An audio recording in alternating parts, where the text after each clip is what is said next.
केशरीपल्ली सड़क दुर्घटना घर बारंडारे बसिथिया बेले घर उपरकू माड़ीगला कार।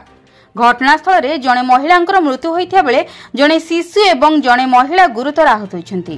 गंजाम जिला गांगोपुर थाना अंतर्गत ब्रह्मपुर भंजनगर मुख्य रास्तार केशरापल्ली गाँव में घटी एभली घटना।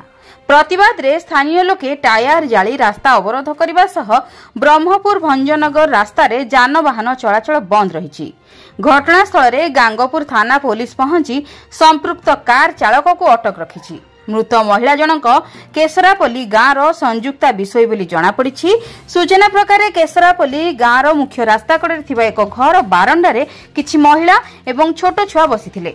राति रे ब्रह्मपुर पटु भंजनगर अभिमुखे आसुथिबा एक कार घर उपरकू माड़ी जायथिला एवं घटनास्थल रे गाड़ी रे चापी होई संयुक्तांक मृत्यु होइथिला। एहा सह जणे महिला एवं जणे शिशु गुरुतर आहत होइता बेले तांकु उद्धार करी प्रथमे आसिका उपरे ब्रह्मपुर मेडिकल को स्थानांतर करा जायछि। सड़क दुर्घटना पर स्थानीय अंचल में उत्तेजना प्रकाश पाइथा बेले मृतकंक परिवार को क्षतिपूरण दाबी करी रास्ता रे टायर जाली अवरोध करथिले।